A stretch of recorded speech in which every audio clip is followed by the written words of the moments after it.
오늘 우리에게 주시는 말씀은요, 흘러가는 대로 삽시다. 뭐라고요? 예, 우리 옆에 분에게 얘기합시다. 시작. 흘러가는 대로 삽시다. 아멘. 예, 흘러가는 대로 삽시다. 이런 제목을 함께 은혜를 나누기를 원합니다. 예. 자, 여러분 이제 보세요. 드디어 이 모든 변론이 끝나고 드디어 바울이 꿈에도 그리는 이 로마를 향해서 출발을 합니다. 여러분 3차 전도 여행을 마치고 예루살렘으로 들어올 때에는 자유인으로 들어왔지만 지금은 쇠사슬에 묶인 채로 로마 군인의 이 보호를 받으면서 꿈에 그리던 로마를 향해 가는 그 배에 지금 이 바울이 타고 있는 것입니다. 자, 우리 한번 1절, 2절 말씀 한번 읽어볼게요. 시작.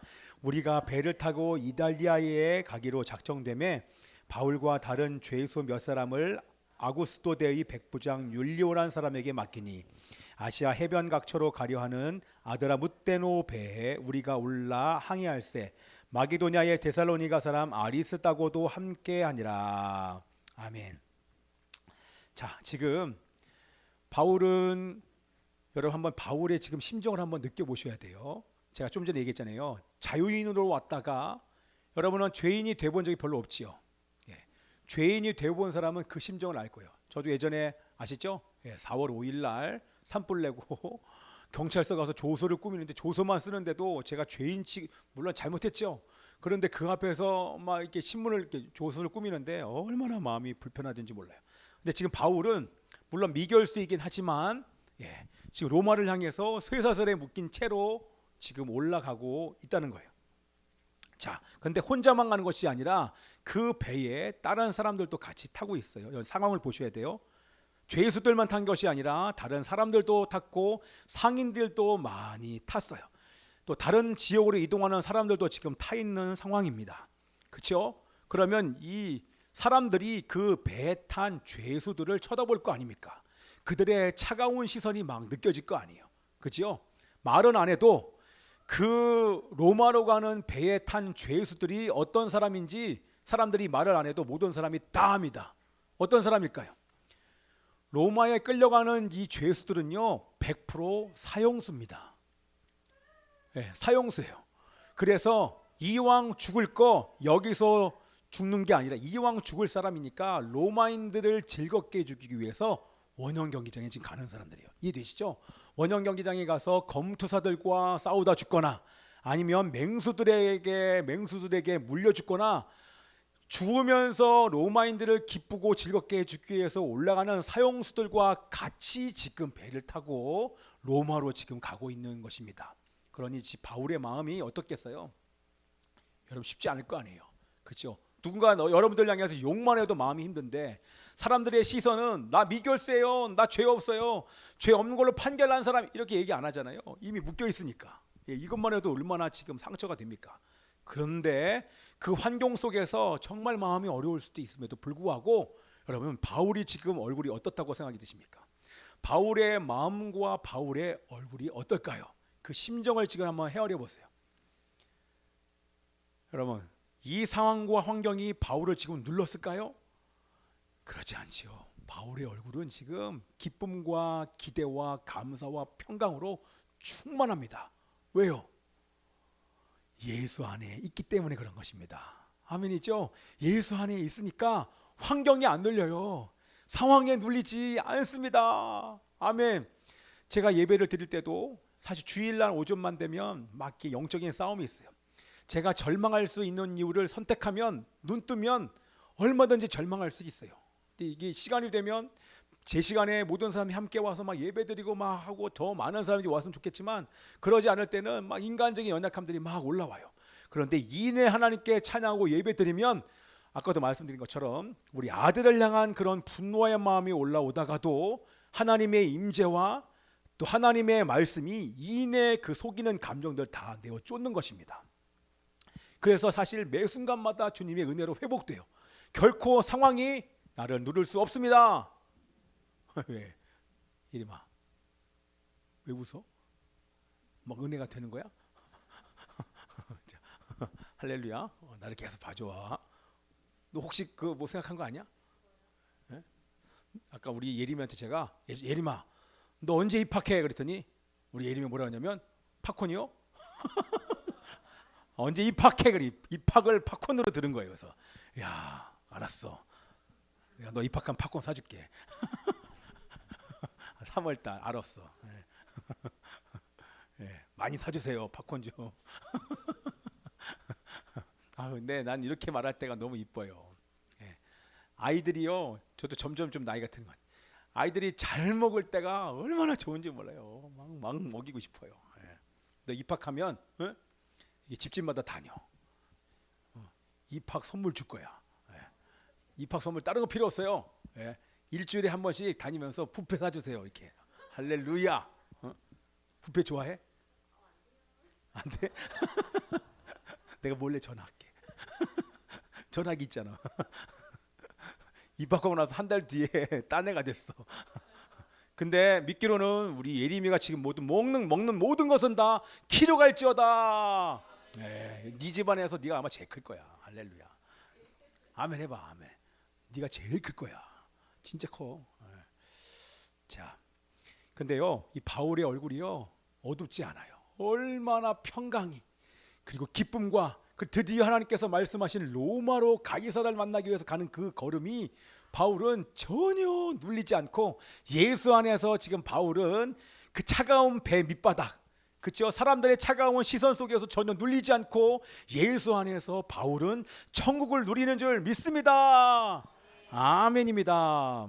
아멘입니다. 자, 우리 1, 2절 보니까 여러분 이거 읽으면서 은혜가 됩니까? 1, 2절? 저는 은혜가 되는 거예요.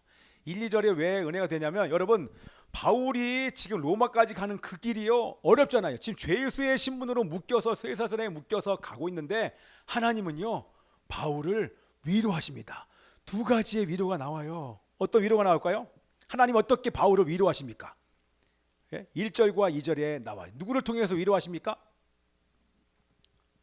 누구를 통해서요? 하나님은 사람을 통해서 위로하십니다. 아멘이죠. 어떤 사람? 거기 첫 번째 1절에 나와 있는 그 우리가 누굽니까? 우리가 배를 타고 이달리아로 간다. 지금 우리가 간다는 거예요. 우리가. 그럼 우리가 누굽니까? 당연히 바울은 있겠죠. 그리고 그래 다윗의 마음을 가진 누가 있을 거야. 여러분 지금 이 사도행전을 누가 지었습니까? 사도행전의 저자가 누구예요? 누가죠. 누가가 거기에 같이 있는 거예요. 그래서 우리라고 적은 거예요. 그런데 누가만 있습니까? 거기 밑에 또 누가 나옵니까? 2절에 데살로니가 사람 아리스다고. 지금 이 하나님께서 바울이 가는 그 길을 혼자 가지 않고 지금 누가와 아리스다고 이 두 사람이 함께 가고 있는 것입니다. 얼마나 위로가 됐겠어요. 그렇죠? 여러분 혼자 간다고 생각해 보면 얼마나 외로워요. 그렇죠? 그렇죠? 근데 하나님 혼자 보내지 않고 이 두 사람을 붙였다는 거예요. 여러분 아리스다고가 누굽니까? 아리스다고 기억합니까? 사도행전 19장에 에베소에 폭동이 있었을 때 사람들이 눈이 뒤집혀서 바울을 잡아 죽이려고 막 찾았어요. 근데 바울을 못 찾자 그때 잡아간 사람이 누굽니까? 가이오와 아리스다고예요. 여러분 기억나십니까? 그 아리스다고가 거기 나옵니다. 그때 이후로 에베소 폭동 때부터 지금까지 이 아리스다고가 함께 있어요. 와, 너무 멋지지 않습니까? 여러분 위로되지 않습니까? 제가 왜 위로가 됐냐면 여러분 어떤 사람이 여러분들에게 위로가 됩니까? 가장 어려운 때에 떠나지 않고 함께 있는 사람들이 위로와 격려가 되는 줄 믿습니다. 여러분 힘들 때 함께 있는 사람이 제일 고마운 사람이에요. 여러분 저도요 좋을 때 저와 함께 하겠다고 얘기한 사람이 얼마나 많은지. 지난번 교회에서도 목사님 언제 개척하세요? 개척하면 제가 따라갈게요. 목사님 언제 개척하세요? 계속 물어보는 거예요. 그래서 제가 개척하면 따라올 줄 알았어요. 안 와요. 개척하니까 안 와요. 근데 개척하고 나니까 뭐라고 얘기냐면 한 말이 있으니까 저한테 뭐라고 얘기냐면 목사님 미안해요. 지금 이제 좀 나이가 들어가지고 목사님 예전에 개척해서 갈 텐데 지금 개척해서 제가 좀 가기가 좀 그런 것 같아요. 목사님 우리 아이 봐야 돼요. 우리 손주 봐야 돼요. 막 이러면서 사람들이 얘기를 하는 거예요. 예.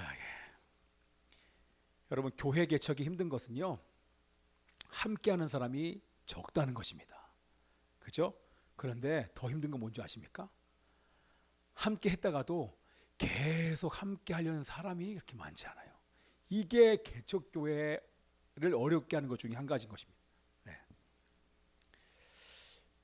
예, 여러분의 인생을 보면 누가 제일 고맙고 위로가 되고 격려가 됩니까? 네. 힘들 때 함께 한 사람이 위로가 되고 격려가 되는 것입니다. 그래서 저는요, 여러분들에게 오늘 이 자리를 빌어서 분명하게 말씀드리고 싶은 것은 가장 어려울 때에 함께 해준 여러분들을 저는 평생 잊지 않을 것입니다. 이 얘기는 뭐냐면 제가 여러분들에게 그냥 듣기 좋은 소리가 아니라 제가 하는 이 말은 아침에도 그런 마음이 드는 거예요. 그거는 너의 마음이 아니라 나의 마음이야. 이런 마음이 아침에 확 드는 거예요. 어려울 때 그 어려운 환경 속에 바울과 함께 있었던 누가와 아리스타고처럼 여러분 어려울 때 개척의 그 현실 속에 함께하는 여러분들을 하나님이 그냥 내버려 두지 않습니다. 반드시 여러분의 인생 가운데 하나님의 놀라운 것들로 축복해 주실 줄 믿습니다. 반드시 하나님 여러분 기억하신다니까요. 아멘이죠? 예. 큰 은혜를 주실 것입니다. 근데 거기에서 끝나지 않아요. 하나님이 위로를 한 번 더 해주세요. 여러분 그 하나님 마음 느끼시잖아요. 내 아들을 보내는데 아들이 힘들까봐 사람들을 같이 동행하게 해주면서 또 한 번의 위로가 나오는데 그게 바로 3절입니다. 3절 읽어볼게요. 시작. 이튿날 시돈에 대니 율리오가 바울을 친절히 대하여 친구들에게 가서 대접받기를 허락하더니, 자 여러분 출발한 배가요 많은 짐과 식량을 싣기 위해서 그 이 가이사라에서 그 위쪽에 떨어져 있는 시돈이라는 지역에 정박을 했어요. 정박을 하고 난 다음에 이제 식량을 실어야 돼요. 왜냐하면 로마로 이 식량을 운송해야 되는데 많은 식량을 실으려면 시간이 걸리니까 그 많은 시간 동안에 우리 바울에게 이 율리오라는 사람이 바울의 뭔가 그의 삶을 보고 이 마음이 동해서 얼마나 친절하게 하는지 모릅니다. 그 시돈에 있는 예수 믿는 식구들, 친구들에게 가서 그들과 교제해도 좋다라고 허락을 해준 거예요. 여러분 그게 가능합니까? 아마 다른 죄수들이 아마 엄청 부러워했을 거예요. 다른 사람들은 쇠사슬에 묶였지만 그때는 아마 묶여서 갔나 잘 모르겠지만 어쨌든 예수 믿는 시돈 사람의 친구들과 만났어요. 그 소식을 들은 사람들이 바울을 면회 왔는데 그들을 만나게 해줬고 그들과 오랜만에 만나서 식사하고 교제하면서 많은 위로를 또 받을 수 있도록 하나님께서 기회를 주십니다. 여러분 저 보세요. 지극히 작은 자에게 한 것이 곧 내게 한 것이라 우리 주님 이렇게 말씀하시잖아요. 그죠? 여러분 사랑은 작은 것을 섬기는 것입니다. 아멘이죠? 작은 것을 주는 것이 사랑인 줄 믿습니다. 아멘. 우리 옆에 분에 얘기합시다. 작은 것을 줍시다. 예. 예. 함께 동행하는 것 사실 크죠? 함께 동행하는 것 여러분 쉽지 않잖아요. 개척교회 연실 속에 함께 동행하는 것 멀리서 이천에서 오는 거 제가 어디 가서 우리 교인 중에 한 사람은 이천에서 옵니다 그러면 다들 뒤집어져요. 그렇게 멀리서 오냐고. 제가 이번에 만났던 그 동백 열방교 어떤 청년도요 그 수원에서 순천향대학교까지가 일반 대중교통 타면 한 2시간 정도 걸린다는 거예요. 근데 그 친구가 뭘 갈등하냐면 교회가 너무 멀어서 교회를 이제 못 나오겠다는 거예요. 그쪽에 있는 가까운 교회를 간다는 거예요. 그래서 제가 밥을 먹다가 그 친구에게 얘기했어요. 거기를 다닐 것을 생각하지 말고 오히려 하나님께 차를 달라고 기도하라고. 한 번도 그런 생각을 해본 적이 없는 차를 달라고 기도하라고. 올 마음이 있으면 하나님은 뭐를 통해서도 그렇게 열어가시는데 환경과 상황이 이러니까 그냥 그거에 타협해서 이성적으로 생각하면 그게 맞는 거예요. 그 친구한테 그런 얘기를 해줬어요. 차를 구하라. 그런 환경임에도 불구하고 만약에 예배를 드리러 교회에 오면 그쪽에 교회 청년이 그렇게 많지도 않아요. 한 20여 명 돼요. 한 사람 빠지는 게 얼마나 힘들겠어요. 그죠? 많을 때는 그렇겠지만 이렇게 한 20명 있는 이 자리에서 한 명 빠져보세요. 그런데 멀지만 힘을 다해서 주일날 예배를 참석하면 다른 사람들이 얼마나 위로가 되겠습니까? 그래서 그런 얘기를 해줬어요. 그래서 한번 기도해보라. 결정하지 말고 한번 기도해보라 라고 얘기했더니 그 친구가 기도할 마음을 먹은 것 같아서 얼마나 감사한지 모르겠습니다. 여러분 함께하는 것 그리고 작은 것을 섬기는 것이 바로 큰 위로가 되는 줄 믿습니다. 아멘이죠? 우리 지난주에 우리 선교사님들이 오셨어요. 여러분 적어도 우리 교회는요, 여러분들에게 꼭 부탁드리는 것은, 여러분 선교사들이 딱 오시면 여러분 정말 존경과 사랑의 눈빛으로 꼭 봐주시고, 그리고 꼭 이 말씀 해주셔야 돼요. 정말 고생이 많습니다. 너무 감사합니다. 우리 대신 선교지에 가주셔서 너무나 감사합니다. 고생하십니다라는, 수고하십니다, 이런 얘기를 꼭 해주셔야 됩니다. 뿐만 아니라 여러분들 사실은 그 선교사님들을 개인적으로 대접하려고 여러분들이 줄을 서셔야 돼요. 그게 얼마나 위로가 되는지 모릅니다. 밥 한 끼, 밥 한 그릇 사주는 거, 여러분이 쥐어주는 그 용돈 조금, 그게 선교사들에게는 얼마나 위로가 되는지 몰라요. 제가 미국에 있을 때요, 우리가 한 1년 정도 있을 때 잘 모르잖아요. 그런데 이 젊은 사람들 둘이서 떡하니 왔는데 선교사인데 보니까 선교사잖아요.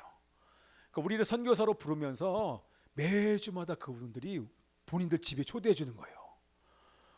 저는 그게 한 명만 그럴 줄 알았어요. 그게 아니에요. 거의 뭐 일주가 멀다 하고 이 사람 저 사람이 밖에서 사주는 게 아니라 자기 집에 초대해서 본인이 손수 만들어주는 음식, 거기에서 어떤 권사님은요 거의 뭐 한 2주 3주에 한 번씩 파이, 그 호박 파인가, 그걸 매번 본인이 구워서 주시는 거예요. 근데 그게 얼마나 맛있는지 몰라요. 우리 교회에서 그 미국 교회는요 바베큐를 많이 구웠거든요. 끝나고 나면 다 싸줘요. 선교사들 그리고 할머니들이, 특별히 우리 할머니들이 일주일에 한 번씩 나라에서 음식이 나와요. 미국은요. 참 신기하대요. 우리 그 추수감 땡스기빙 데이는요 나라에서 할머니들에게 칠면조가 나와요. 냉동 칠면조. 우리 할머니들이 저를 만나면 매번 통조림 갖다 줘요. 칠면조 갖다 주고. 와, 근데 그게요 얼마나 위로가 되는지 몰라요. 볼 게 뭐가 있습니까? 젊은 사람들 지금 20대 후반, 30대, 20대 후반이었나? 20대 후반에 우리 젊은 사람들이 선교사라고 하는데 선교사님 이렇게 대접을 하면서 식사를 대접했는데 정말 그때 큰 위로와 용기를 제가 받아. 여러분들 그래서 꼭 외부에서 선교사님들이 오시면요, 저분 설교를 잘해 못해, 여러분 꼭 이러면 안 됩니다. 그냥 은혜를 그냥 받으시면 돼. 그냥 선교사로 살아서 해외에서 나가서 이 지금 사역을 하고 있는 것 자체로 여러분들이 큰 은혜를 받으시면 돼요. 제가 또 한 분을 지금 초대를 하려고 해요. 지난번에 왔던 분인데 아프리카 사역을 하시거든요. 정말 어렵게 사역하죠. 그 선교사님은 20명의 고아들, 지난번에 에볼라 때문에 부모가 다 죽어버렸어요. 그래서 그 아이들 그냥 거뒀어요. 그래서 지금 고아원을 지금 하고 있는 선교사님이에요. 거기는 먹을 게 없어요, 여러분. 먹을 게 없는 나라가 그게 시에라리온이에요. 언제 한번 우리 청년들과 함께 거기 가고 싶어요. 가면 말라리아 그냥 걸린대요. 죽을 수도 있어요. 그런데 한번 우리 청년들 다 같이 한번 시간 내서 다 같이 한번 갔으면 좋겠어. 우리 어르신들 중보해주고. 그런 분들 오시면 여러분 개인적으로 이거는 저한테 허락받을 게 아니잖아요. 약속을 잡으시는 거예요. 그래서 막 줄을 섰으면 좋겠어요. 선교사 오늘은 우리 집에 오세요. 밖에 사줬지만 우리 집에 와주세요. 꼭 우리 집에 와주셔야 돼요. 우리 아이들 꼭 축복기도 해주고 가셔야. 이런 분위기가 돼야 돼요. 아멘이죠. 그게 선교사님 최고의 대접이에요. 자, 그래서 제가 선교사님 도울 때는요 얼마나 기쁜지 모르겠어요. 하나님 정말 기뻐하시고요. 자, 우리 한번 4절 6절 한번 읽어볼게요. 시작. 또 거기서 우리가 떠나가다가 맞바람을 피하여 구브로 해안을 의지하고 항해하여 길리기아와 밤빌리아 바다를 건너 루기아의 무라시에 이르러 거기서 백부장이 이달리아로 가려 하는 알렉산드리아 배를 만나 우리를 오르게 하니. 자, 여러분 앞에 보십니까? 보이시죠? 가이사랴에서 이제 시도를 갔어요. 지금 이 항로를 보세요. 다 지금 해안가를 따라가죠. 해안가를 따라서 지금 가는데 그 이유가 뭐냐면 지금 이 시기가 바람이 정말 많은 시기.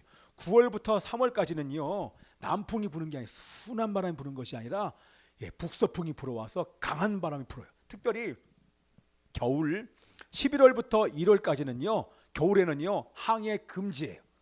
어떤 배도 이 지역을 다니지 못해. 이 지중해를요. 왜요?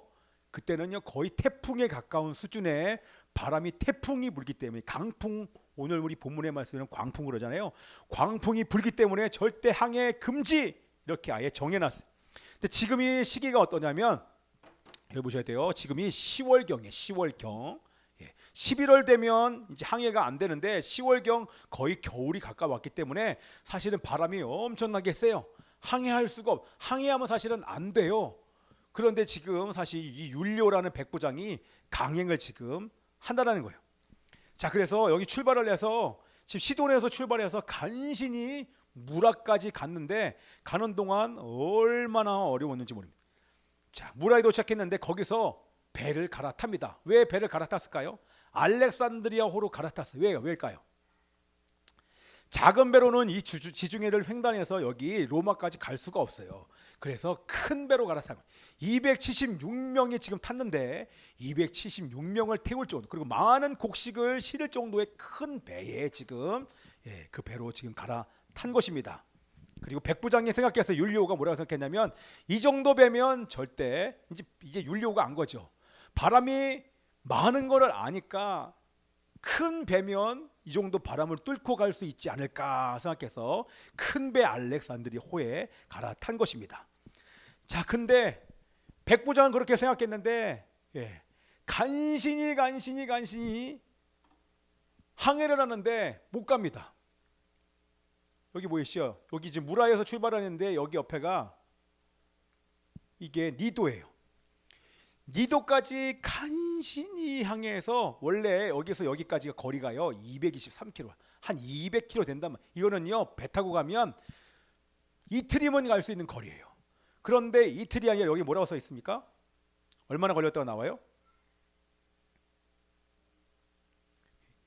여러 날이 걸렸다는 얘기는요, 이 강한 바람이 지금 계속해서 불었다는 것입니다. 자, 그래서 바람 때문에 여기서 보세요. 앞으로 나가야 되는데 직진해서 갔으면 가깝잖아요. 그런데 직진하지 못하고 간신히 배를 니도 근처에 갔다가 이제 간신히 지금 밑에 보이죠? 이 크레다라고 써 있는 이 여기 보이시죠? 크레다. 이게 그레데섬이에요. 그레데섬 이 미항에 지금 도착하게 된 것입니다. 우리 한번 7절 8절 한번 읽어봅니다. 시작. 배가 더디 가 여러 날 만에 간신히 니도 맞은편에 이르러 풍세가 더 허락하지 아니하므로 살몬의 앞을 지나 그레데 해안을 바람막이로 항해하여 간신히 그 연안을 지나 미항이라는 곳에 이르니 라세아 시에서 가깝더라. 여러분, 이 미항이라는 작은 항구에 여러분 정말 간신히 도착을 했어요. 바람 때문에 얼마나 고생했는지 여러분 아시겠죠? 이 한 번이 아니라 지금 여러 번 지금 간신히라고 지금 얘기를 하고 있지 않습니까? 자, 우리 한번 9절 10절도 한번 읽어볼게요. 시작. 여러 날이 걸려 금식하는 절기가 이미 지났으므로 항해하기가 위태한지라 바울이 그들을 권하여 말하되 여러분이여 내가 보니 이번 항해가 화물과 배만 아니라 우리 생명에도 타격과 많은 손해를 끼치리라 하되. 아멘. 여러분, 바람과 싸우느라 오랜 시간이 걸려서 미항에 도착을 했는데 가보니까 금식하는 절기가 지난 거예요. 여러분, 언제 금식합니까? 이스라엘 백성들이요. 이스라엘 백성들 전체가 금식하는 절기가 무슨 절기였어요? 이 아니라 대속죄일이 지난 거예요. 그러니까 대속죄는 10월달 아닙니까? 지금 이미 겨울에 들어간 거예요. 너무 오래 걸려서 지금 이제 10월달이 훅 지나가 버린 거예요. 겨울이 온 것입니다. 그래서 여러분 바울이 뭐라고 얘기합니까? 바울이 이렇게 얘기해요. 우리 월동 준비를 해야 되는데 우리 겨울을 이 미항에서 보냅시다라고 얘기를 한 거예요. 제안을 한 거예요. 그런데 이 바울 죄수의 말을 사람들이 들을까요? 듣지 않겠죠. 왜냐하면 겨울철에 지중해를 항해하는 것은 정말 위험한 일이에요. 우리 바울은 경험이 있어요, 없어요? 여러 간증이 나오지만 3번이나 배가 파선했잖아요. 3번이나 이 지중해 바람 때문에 배가 좌초가 되고 배가 깨지는 경험을 3번이나 바울이 했다 아닙니까? 그죠? 그래서 이 겨울바다가 얼마나 위험한지는 바울이 너무나 잘 알고 있어서 제안을 한 거예요. 율리오 백부장이요, 이번 항해는 화물뿐만 아니라 사람도 다쳐서 정말 죽을 만큼 위험합니다. 그러니 가지 맙시다 라고 제안을 했더니 우리 그 다음 말씀이 뭐라고 나옵니까? 11절 한번 읽어봐요. 시작. 백부장이 바울의 말보다 선장과 선주의 말을 믿더라. 여러분, 바울이 지금 하는 얘기가 경험에서 나온 얘기이기도 하지만, 그죠? 여러분, 바울은 성령과 교제를 합니까, 안 합니까? 성령과 교제하는 바울은 성령님으로부터 교제 가운데 이번 항해가 얼마나 어려운지에 대해서 들었기 때문에 사실은 항해하지 맙시다, 월동 준비를 지금 미항에서 합시다라는 얘기 뭐예요? 예언적인 선포였던 거예요. 앞으로 반드시 이런 일이 있으니까 가면 안 됩니다 얘기했는데, 바울의 말을 들었습니까? 안 됐습니까? 당연히 안 됐죠. 당연하지 않습니까? 그죠? 여러분이 배 타고 가는데 누구 말 듣습니까? 거기 있는 목사 말 듣습니까? 아니면 선장과 선주의 말, 배 주인의 말을 듣습니까? 당연히 목사 말 들어야죠. 할렐루야. 그러면 우리 사랑이만 살 줄 믿습니다. 근데 대부분의 사람이요, 아니에요. 전문가의 말을 듣습니다. 그리고 목회자의 말을 무시한다는 거예요. 하나님의 말씀을 목회를 통해서 얘기할 수 있다는 것에 대해서 그걸 인정을 안 해요. 여기 있는 사람들은 지혜가 없어요. 그죠? 분별이 안 됩니다. 그죠? 그렇기 때문에 분별이 안 되기에 선장과 선주의 말을 믿더라. 여러분, 뭐가 느껴집니까? 하나님의 종을 무시한, 하나님의 종의 충고를 무시한 백부장의 선택은 앞으로 어떤 일이 펼쳐질지에 대한 암시, 이걸 뭐라고 얘기해요? 기법을. 복선. 그래, 입사단이 달라졌어. 할렐루야. 복선이라 그러죠. 지금 앞으로 바울의 말을 무시하고 전문가의 말을 들은 거에 대한 대가를 지불하는 장면이 이제 펼쳐지게 되는 것입니다. 자, 우리 한번 12절 말씀 한번 읽어볼게요. 시작. 그 항구가 겨울을 지내기에 불편하므로 거기서 떠나 아무쪼록 베닉스에 가서 겨울을 지내자 하는 자가 더 많으니, 베닉스는 그레데 항구라. 한쪽은 서남을 한쪽은 서북을 향하였더라. 자, 여기 보십니까? 베닉스가 어디 있습니까? 여기입니다. 여기가 베닉스예요. 가까워 보이지만 이 거리가 65km가 되는데 여기가 바로 베닉스입니다. 자, 전문가의 말이, 사람들의 모든 대부분의 사람들의 말이 뭐라고 얘기하냐면, 여기 미항은 너무 작아. 이렇게 작은 곳에서, 불편한 곳에서 우리가 겨울을 날 수 없어. 만약에 겨울을 나고 싶으면 저 베닉스 큰 항구로 가서 좋고 편안한 데에서 거기서 겨울을 나자라고 얘기를 했는데요. 그거는요, 사람들 생각이죠. 백부장 율리오의 생각은 사실 그게 아니에요. 여세를 몰아서 사실은 여기 베닉스가 아니라 분명히 바람이 뚫고 갈 만하면 뚫고 지금 로마로 가고 싶은 게 이 베닉스의 마음이에요. 왠 줄 아십니까? 왜 이렇게 강경하게 이런 비바람이 부는 이 환경 속에서 이걸 뚫고 왜 로마까지 가려고 한 그 의도가 뭡니까? 이유가 뭘까요? 왜 억지로 이렇게 가려고 했을까요? 백부장이. 왜요? 두려워서. 시간 내에 이 곡물 실은 것을 로마로 가져가지 않으면 로마 당국으로부터 이 징계를 받을 위험이 있기 때문에, 그래서 무리하게 지금 항해를 강행하고 있는 것입니다. 이해되죠? 사실 이 율리오 안에 있는 두려움인 것입니다. 자, 그래서 베닉스를 향해서 이제 출발합니다. 그죠? 베닉스를 향해서 그 다음날 출발합시다. 그래서 그 다음날 됐어요. 배가 출발하는 그날 딱 되니까 어떻습니까? 거기 나온 거 보니까 12절에 어떻게 나왔어요? 우리 13절 한번 읽어봐요. 시작. 남풍이 순하게 불매 그들이 뜻을 이룬 줄 알고 닻을 감아 그레데 해변을 끼고 항해하더니, 여러분, 바람마저 도와줍니다. 그러면 그렇지, 아유, 선장 말 듣길 잘했네. 저 죄수 바울의 말을 들으면 큰일 날 뻔했네. 역시 선장과 선주 전문가의 말을 들어야지 맞지. 다들 이렇게 얘기하면서 속으로는 이렇게 얘기했을 거예요. 거봐, 네가 알긴 뭘 알아. 네가 하나님 섬기면 얼마나 하나님 섬겨. 막 그러면 비아냥거리고 조롱하면서 아마 비난을 많이 했을 것입니다. 그리고 그들 생각에는 무사히 오늘 여기 미항을 출발하면 베니스에 갈 것으로 이 사람들은 믿고 출발을 했습니다. 그런데 보십시다. 우리 13절부터 15절 어떤 역사가 나타나는지 이제 끝이에요. 시작. 남풍이 순하게 불매 그들이 그 뜻을 이룬 줄 알고 닻을 감아 그레데 해변을 끼고 항해하더니, 14절. 얼마 안 되어서 섬 가운데로부터 유라굴로라는 광풍이 크게 일어나니 배가 밀려 바람을 맞추어 갈 수 없어 가는 대로 두고 쫓겨가다가, 아멘. 순풍에 돛달고 순풍을 따라 출발을 하자마자 갑자기 남풍이 불어오던 이 바람이요, 저쪽에서, 여기가 지금 동쪽 서쪽 중간에 있기 때문에 바람이 이쪽 저쪽에서 불어요.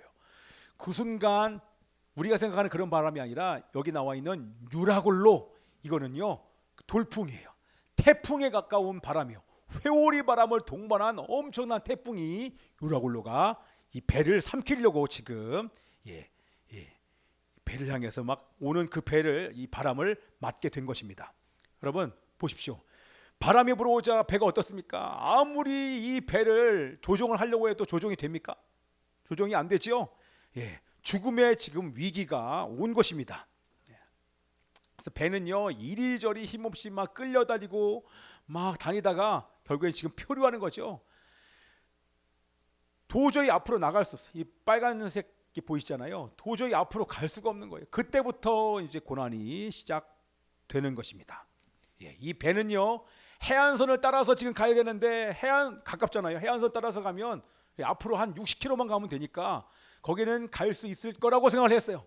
그런데 해안선을 따라가다가 유라굴로라는 이 광풍을 딱 맞닥뜨리니까 이 배가 이제는 방향성, 해안가에서 점점 밀려서 하염없이 지금 바다로 떠 내려가고 있는 상황입니다. 여러분 뭐 같습니까? 원래는 뒤에 이제 많이 있는데 이렇게 하면서 마무리를 지으려고 해요. 여러분 뭐 같아요? 이것이 바로, 따라서 하십시오, 인생이다. 인생이다. 모든 인생은 이 유라굴로라고 하는 이 광풍을 모든 사람들은 다 만나게 되는 것입니다. 여기 광풍을 경험 안 해본 사람 있습니까? 젊은 사람들은 잘 모를 수 있어요. 그런데 광풍 속에 있잖아요, 지금 다 광풍. 전혀 예측하지도 못했고 기대하지도 못했던 일들이 우리 인생 가운데 떡하니 어느 순간에 발생하는 것입니다. 여러분 잘 나가던 사람이 갑자기 아미요, 암행어사가 아니라 아미요. 제가 제발 말씀드렸잖아요. 교회를 개척하려고 했던, 작년 나이로는 6살, 7살 두 아들을 둔 이 아내가 이제 교회 개척을 다 준비했어요. 조만간에 교회 개척을 하려고 딱 해서 미국의 어떤 교단에 한번 참석을 하고 오면 이제 교회 개척을 하려고 준비를 했는데, 웬걸 가기 전에 건강 검진을 해봤더니 폐가 좀 이상해. 무료로 폐암 검진을 해준다 그래서 그냥 해본 거예요. 다른 데 다 문제가 없고. 폐를 검사해봤는데 소견이 뭐가 있어서 폐암인 거예요. 미국도 못 가고 지금 교회 개척도 못하고 지금 폐암 수술을 받고 요양원에 있다가 지금 항암 치료를 받고 있어요. 아이들은 이번에 초등학교 입학을 했는데, 유치원 아이와 초등학교 입학한 아이는요 지금 할머니가 돌보고 있어요. 최근에 목사님 두 분이 암으로 돌아가셨습니다. 여러분 인생에 나는 이런 일이 없을 거라고 생각했지만 아니야, 모든 인생은 유라굴로라고 하는 이런 광풍을 맞닥뜨리게 됩니다. 이것이 바로 인생인 줄 믿습니다. 그렇죠? 모양은 다르지만 모든 인생은 다 유라굴로를 만나는데, 여러분 보세요. 이거랑 우리 인생을 한번 비교를 한번 해보세요. 여러분 광풍을 만났을 때 인간이 할 수 있는 일이 있을까요? 아미요. 그러면 우리가 할 수 있는 일이 아무것도 없습니다. 여러분 죽음 앞에서 뭘 할 수 있겠습니까? 그때 느끼는 기분과 감정은요, 저도 그거 한번 느껴봤잖아요. 이거는 제가 목요일날 나눌게요. 그냥 공포예요. 두려움과 불안한 마음에 여러분 아무것도 못해요. 정말 아무것도 할 수 없어요. 그때 제가 느낀 것이, 내가 할 수 있는 게 아무것도, 내가 얼마나 무력한지를 그때 처절하게 깨닫게 됩니다. 그런데 중요한 것은 믿는 사람은 거기서 끝나지 않습니다. 나는 아무것도 못해. 여러분 믿는 사람이나 믿지 않는 사람이나 동일하게 자포자기합니다. 그냥 절망감에 완전히 휩싸여서 헤어나올 수가 없는데, 거기에서 믿는 사람과 믿지 않는 사람이 완전히 다르다고 하는 것입니다. 자, 15절에 믿는 사람과 믿지 않는 사람의 차이가 거기 명확하게 나오는데, 거기서부터 제가 제목을 뽑았거든요. 우리 15절 말씀 읽어볼게요. 시작. 배가 밀려 바람을 맞추어 갈 수 없어 가는 대로 두고 쫓겨가다가, 여기 가는 대로 두고가 뭡니까? 광풍 앞에 배가 할 수 있는 일이 있습니까 없습니까? 처음에는 막 조종도 해보고 다 해봤는데 별짓을 다 해봤는데 이 광풍 앞에 배가 이리저리 막 표류를 하는 거예요. 예. 여기가 가는 대로 이것이 가는 대로 두다가요 무슨 뜻이냐면 포기하다 내맡기다 의 뜻이에요. 저는 이게 너무나 은혜가 되는 거예요. 포기하다 내맡기다. 예. 자 여기서 이제 믿는 자와 믿지 않는 자의 차이가 나는데 두 사람 다 자포자기예요. 그렇죠? 맞죠? 저를 보세요. 자포자기 하는데 믿지 않는 사람들은 그 순간 바람이 부는 대로 막 요동하면서 그 환경과 상황 때문에 완전히 눌려서 절망과 고통 속에 비참한 삶을 살 수밖에 없어요. 그거를 잊으려고 어쩔 수 없이 세상을 의지하고 술, 담배를 통해서 잊으려고 아무리 발버둥 쳐봐야 오히려 술 게임은 더 힘듭니다. 그러면 죽음을 생각해요. 이게 믿지 않는 사람들이 일반적으로 가는 길이에요. 똑같이 자포자기합니다. 절망 가운데 있습니다. 그런데 믿는 자는 뭐가 다릅니까? 예. 광풍 앞에서 여러분 보세요. 이런 경험을 하셨을 거예요. 광풍 앞에서 내가 할 수 있는 일이 아무것도 없습니다. 나의 힘으로는 도저히 살아날 방법이 없는 것을 너무나도 잘 알고 있습니다. 내가 할 수 있는 모든 노력을 다 멈춥니다. 그런데 그 순간 믿는 사람 뭐합니까? 그때 내 인생을 하나님께 맡깁니다. 하나님께 맡깁니다. 그리고 하나님을 바라봅니다. 그게 바로 흘러가는 대로입니다. 포기를 하는데 포기하면서 끝나는 것이 아니라 맡깁니다. 나의 인생의 주관자이시오, 나의 사랑하는 나의 아버지 하나님이시오, 나는 할 수 있는 것이 아무것도 없습니다. 내가 이렇게 무기력합니다. 나는 할 수 없사오니 주님이시여 도와주십시오 라고 살아계신 하나님을 바라보고 그 하나님 앞에 내 모든 것을 다 내어 맡기는 것입니다. 그리고 하나님께서 나와 함께 하심을 믿습니다. 그리고 하나님께서 새 힘을 주실 줄을 믿는 것입니다. 뿐만 아니라 하나님께서 나를 인도해 가실 줄을 믿습니다. 그리고 결국에 이 길 끝에서 결국에는 나에게 가장 좋은 것을 주실 그 하나님을 내가 신뢰한다는 것입니다. 여러분 아멘입니까? 그게 바로 흘러가는 대로입니다. 흘러가는 대로 입니다. 흘러가는 대로. 그거는요 믿음의 고백이에요. 하나님을 온전히 신뢰하는 사람만 흘러가는 대로 맡길 수 있는데 그 사실은 흘러가는 대로는요 믿음의 믿음, 믿음의 결정인 것입니다. 자 바울은요 처음에 배를 탈 때의 얼굴과 지금 유라굴로라고 하는 이 광포를 만났을 때의 얼굴이 어떻게 바뀌었을까요? 안 바뀌어요.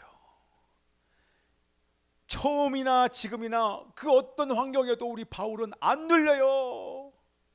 여러분 이상하지 않습니까? 여러분 아무리 이 환경을 통해서 누리려고 하는데 바울이 눌리지 않아요. 이 상황에 눌리지 않아요. 심지어는 지금 죽을 위기에 모든 사람이 두려움과 공포 속에 있는데 바울과 일행은 눌리지 않아요. 왜요? 하나님이 함께 하심을 믿기 때문입니다. 그리고 로마에서도 증언하여 하리라. 나는 로마에서 하나님께서 복음을 증거하시겠다고 하신 하나님의 약속을 믿기 때문에 분명히 이게 지나가는 줄 압니다. 오늘 찬양도 있지 않습니까? 이 또한 지나가리라. 네. 찬양하신 분 할렐루야. 열심히 지금 막 아멘 아멘 하고 계세요. 예. 바울은요. 저는 정말 그게 믿어져요. 이 죽음의 위기 앞에 바울의 마음은 고요합니다. 여러분 이게 느껴집니까? 저는 이것도 여러 번 경험했어요. 광풍이 부는데 내면은 바람 하나도 없는 그 잔잔한 호수처럼 요동이 없습니다. 이게 무서운 사람인 거예요. 왜? 하나님이 느껴지는 거예요. 하나님의 임재와 그 하나님이 주시는 믿음으로 지금 돌파가 되는 줄 믿습니다. 아멘. 자 이제 보세요. 이제 얘기하고 끝날 겁니다. 좀 시간이 갔지만 예중이를 고등학교를 보내놓고요 1년 동안 우리 둘 다 너무 힘든 거예요. 예중이가 마음을 지켜서 가긴 갔지만 학교의 상황을 봤더니 공부를 안 해요. 공부를 시키지도 않아요. 애들이 잔대요 다. 남자아이 하나 여자아이 하나만 선생님 수업하면 그 두 아이만 수업 듣지 나머지는 다 잔다는 거예요. 우리 때 같으면 자면은 난리 나죠. 막 출석부 와서 까만 출석부 기억하잖아요. 까만 출석부를 얼마나 많이 맞았어요. 지금 막 기억이 나네. 웬만하면 그걸로 넓으니까 그걸로 막 때렸단 말이에요. 심지어는 막 따귀도 막 때리고 막 그랬단 말이에요. 몽둥이도 얼마나 많이 맞았어요. 요즘 애들은 맞지도 않아요. 예? 불법이래요. 인권 조례 위법이니까. 그래서 친구 통해서 막 깨운다는 거예요. 근데 깨우지 않는데요. 그냥 내버려 둔다는 거예요. 아니, 학교 가야 될 이유가 없는 거예요. 지금 교과서 바뀌었죠. 이거 어떻게 해요? 보낼 수도 없고 안 보낼 수도 없고, 다른 데 보내다니 환경이 또 바뀌면 안 돼. 지금까지 학교를 안 다니면서 여기 개척하고 나서 2년 동안 우리 예종이가 방 안에만 있었어요. 혼자서 인강 듣고 혼자서 검정고시 준비하고, 그러니까 2년간 그 사춘기 그 어려운 시기에 혼자 막 있었던 거예요. 제가 볼 때는 우리 예종이 미치지 않은 게 정말 감사한 거예요. 그랬는데 떡하니 보내놨는데 이 학교가 아닌 거, 우리가 생각하는 그런 학교가 아닌 거예요. 이거 어떻게 해요? 또 다른 곳에 보내자니 또 친구들 지금 잘 사귀어놨는데 그 새로운 환경에 또 가는 것도 좀 그렇고, 마땅한 학교도 없고, 대안학교 가자니 재정도 어렵고, 지금 대안학교 얼마나 비싼지 모르겠어요.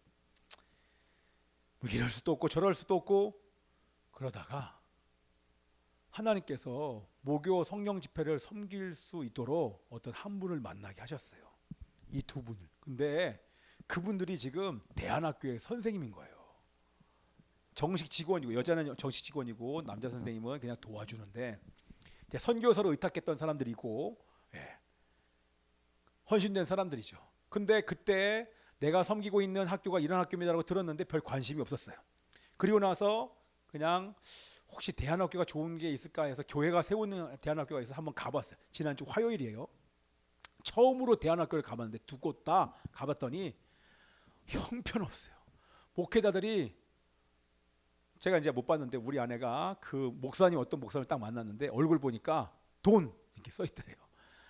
학비가 엄청 비싸잖아요. 그러다 보니까 그 학비를 받아가지고 그냥 장사하는 처럼 보인다는 거예요. 그래서 거기 나왔다는 거예요. 두 군데 갔는데 두 군데 다 아닌 거예요.